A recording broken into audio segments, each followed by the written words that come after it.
Hello everyone, আজকে আমরা দেখব হু মেড মি আ প্রিন্সেসের 10 নম্বর পর্বের এক্সপ্লেনেশন। তো আর দেরি না করে চলো আজকের এপিসোডটা শুরু করা যাক। এপিসোডের শুরুতেই আমরা দেখি এক বিশাল জমকালো পার্টি চলছে। চারদিকে আলো, হাসি আর রাজকীয় আড়ম্বর। সবার চোখের মাঝখানে দাঁড়িয়ে আছেন সম্রাট ক্লড, আর তার পাশেই জ্যানেট। পার্টিতে উপস্থিত সবাই জ্যানেটের সৌন্দর্যের প্রশংসায় মেতে ওঠে।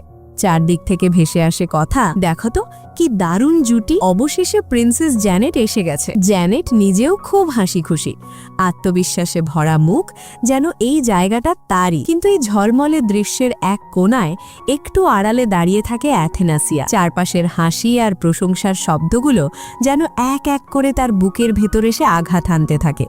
লোকজন ফিসফিস করে কথা বলতে শুরু করে। একদিকে জ্যানেট আর একদিকেই অ্যাথেনাসিয়া। দুজনের মধ্যে কত পার্থক্য। সম্রাট নিজেই যখন তাকে পছন্দ করেন না, তখন আমরা আর কি বা করতে পারি? এই কথাগুলো অ্যাথেনাসিয়ার কানে ঢুকতেই তার ভেতরটা ধীরে ধীরে ভেঙে পড়তে থাকে। ভিড়ের মাঝেই সে একা হয়ে যায়। ঝলমলে আলোয় দাঁড়িয়েও সে যেন অন্ধকারেই হারিয়ে যাচ্ছে। অ্যাথেনাসিয়ার মনের অবস্থা এখানে খুবই খারাপ।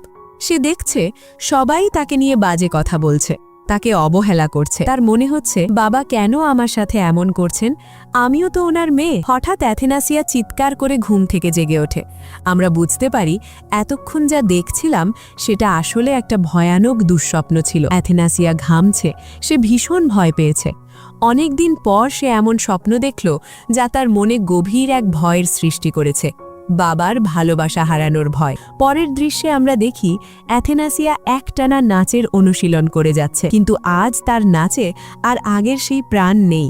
সে ভীষণ অনমনা আর ক্লান্ত। একবার না বারবারই হোঁচট খেয়ে মেঝেতে পড়ে যাচ্ছে। এই দৃশ্য দেখে তার নাচের প্রশিক্ষিকা চিন্তিত হয়ে বলেন, ইয়োর হাইনেস, আপনার একটু বিশ্রাম নেওয়া উচিত। আজ আপনাকে খুব ক্লান্ত লাগছে। কিন্তু অ্যাথেনাসিয়া থামতে চায় না।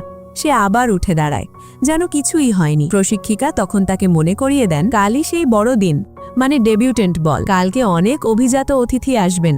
আপনাকে সবার সামনে নিখুঁত নাচ দেখাতে হবে।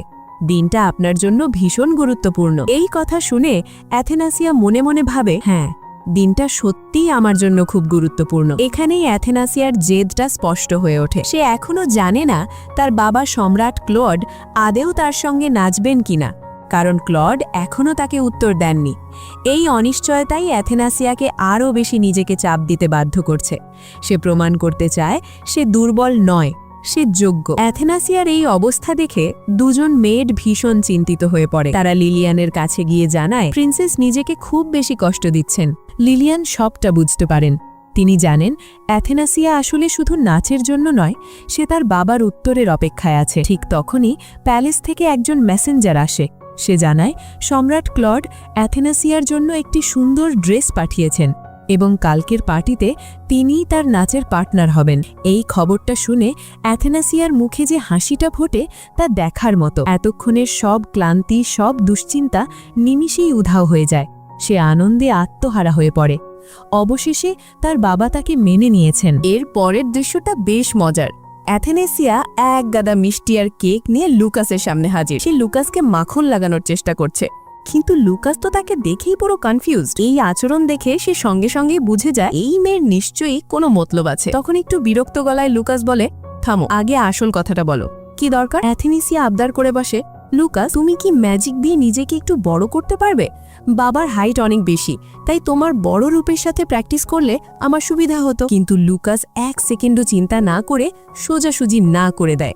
তার মাথায় সঙ্গে সঙ্গে ভেসে ওঠে কয়েকদিন আগে সেই ভয়াবহ স্মৃতি, যেদিন অ্যাথেনাসিয়া নাচের সময় কিভাবে তার পা প্রায় থেতলে দিয়েছিল। লুকাস মুখ বেঁকিয়ে বলে, অসম্ভব, তোমার ওই জঘন্য নাচের স্টেপের নিচে আমি আর আমার পা দেব না। এই কথা শুনে অ্যাথেনাসিয়া হতাশ মুখে তাকিয়ে থাকে।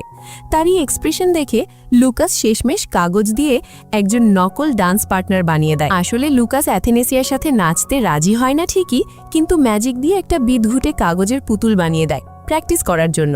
অ্যাথেনাসিয়া তো রেগে আগুন। এই ল্যাপল্যাপে পুতুলের সাথে কি নাচ করা যায়? সে বারবার পড়ে যেতে থাকে। লুকাস হেসে বলে, আমি তো তোমাকে ফ্লোর পরিষ্কার করতে বলিনি, ডান্স করতে বলেছিলাম। এই কথা শুনে অ্যাথেনাসিয়া একেবারে ফুঁসে ওঠে। রাগে গজগজ করতে করতে বলে, তুমি আমার সঙ্গে মজা করছো তাই না? তারপর মুখ ঘুরিয়ে সে আরো যোগ করে, এর চেয়ে ফেলিক্সকে বললে ভালো হতো। এই কথা শুনেই লুকাস একদম সিরিয়াস হয়ে যায়, চোখ বড় করে বলে, ওর প্রাণ নিতে চাও নাকি?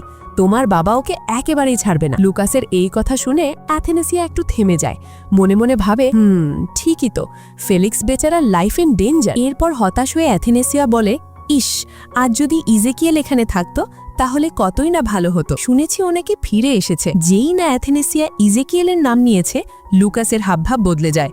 সে মুখে কিছু না বললেও তার অ্যাকশন বলে দেয় সে জেলাস। সে হালকা ঠোঁট বাঁকিয়ে বলে, ও, তুমি ওকে খুব মিস করছো তাই না? দাঁড়াও, ব্যবস্থা করছি। লুকাস আচমকা ম্যাজিক ব্যবহার করে অ্যাথেনেসিয়াকে হাওয়ায় ভাসিয়ে দিয়ে সোজা টেলিপোর্ট করে পাঠিয়ে দেয় ইজেকিয়েলের কাছে। অন্যদিকে অ্যাথেনেসিয়া আকাশ থেকে সোজা গিয়ে পড়ে ইজেকিয়েলের কোলে। ইজেকিয়েল সঙ্গে সঙ্গে তাকে ধরে ফেলে এবং হেসে বলে, লেডি এঞ্জেল, তুমি আবার আমাকে সারপ্রাইজ দিলে। অ্যাথেনেসিয়া লজ্জায় লাল হয়ে যায়, চোখ নামিয়ে বলে, নামাও আমাকে। ইজেকিয়েল মুচকি হেসে অ্যাথেনেসিয়াকে নামিয়ে দেয়। তারপর সে অ্যাথেনেসিয়াকে নিয়ে যায় তার প্রিয় একটা ফুলের বাগানে।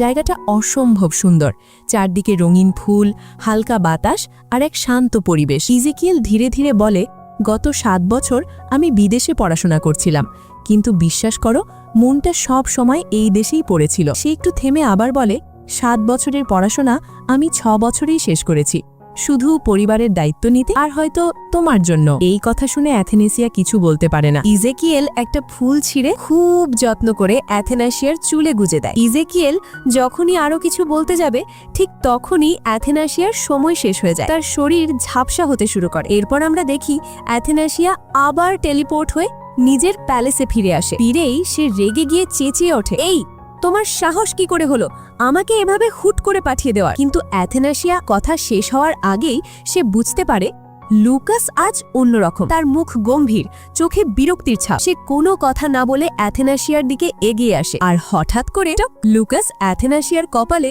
জোরে একটা টোকা মারে। অ্যাথেনাসিয়া অবাক হয়ে যায়, এইটা আবার কি? আসলে লুকাস রাগ করেনি, এইটা ছিল তার জেলেসি। অ্যাথেনাসিয়া অন্য একটা ছেলের সাথে সময় কাটিয়ে এসেছে, এই ব্যাপারটা সে কিছুতেই হজম করতে পারছে না। কিন্তু মুখের শিকার ওটা লুকাস কখনোই করবে না। সে ঠোঁট বাঁকিয়ে বলে, এখন একটু শান্তি লাগছে। এই কথা বলেই লুকাস গটগট করে রুম থেকে বেরিয়ে যায়। টিপিক্যাল লুকাস, পুরোপুরি 100% টসুন্ডেরে। এপিসোডের একেবারে শেষে আমরা দেখি অ্যাথেনাসিয়া তার নাচের টিচারের সাথে শেষবারের মতো ফাইনাল প্র্যাকটিস করছে। এবার আর কোনো ভুল নেই, তার প্রতিটা স্টেপ নিখুঁত আর প্রতিটা মুভ আত্মবিশ্বাসে ভরা। টিচার মুগ্ধ হয়ে হেসে বলেন, প্রিন্সেস, আপনি পুরোপুরি প্রস্তুত, কালকের জন্য আপনার আর কোনো চিন্তা নেই। এরপর রাতে অ্যাথেনাসিয়া একা আয়নার সামনে দাঁড়ায়। নিজের চোখের দিকে তাকিয়ে সে মনে মনে ভাবে, কাল সবাই কি আমাকে গ্রহণ করবে? ঠিক তখনই লিলিয়েন এসে তার পাশে দাঁড়ায়। মৃদু কণ্ঠে সে বলে, কাল সবাই আপনাকে দেখে মুগ্ধ হয়ে যাবে প্রিন্সেস, বিশ্বাস রাখুন নিজের ওপর। অ্যাথেনাসিয়া মনে মনে ভাবে, আমি এমন একজন মেয়ে হতে চাই যাকে নিয়ে বাবা গর্ব করবেন। এবার তার চোখে আর ভয় নেই, আছে শুধু দৃঢ় আত্মবিশ্বাস আর আশা, কারণ সে জানে আগামীকালের দিনটা তার জীবনের মোড় ঘুরিয়ে দিতে পারে। আর ঠিক এখানেই এই অসাধারণ এপিসোডটা শেষ হয়ে যায়। তো বন্ধুরা, তোমাদের কি মনে হয়, অ্যাথেনাসিয়া কি কালকের পার্টিতে সবার মন জয় করতে পারবে? সম্রাট ক্লড কি সত্যিই তার সাথে নাচবে? আর লুকাসের ওই জেলাসি মোমেন্টটা তোমাদের কেমন লেগেছে? তোমাদের মতামত অবশ্যই কমেন্টে জানিও। যদি এক্সপ্লেনেশনটা ভালো লেগে থাকে তাহলে ভিডিওটাতে একটা লাইক দিতে আর চ্যানেলটা সাবস্ক্রাইব করতে একদম ভুলো না। দেখা হচ্ছে খুব তাড়াতাড়ি পরের এপিসোডে। ততক্ষণ পর্যন্ত take care and good bye.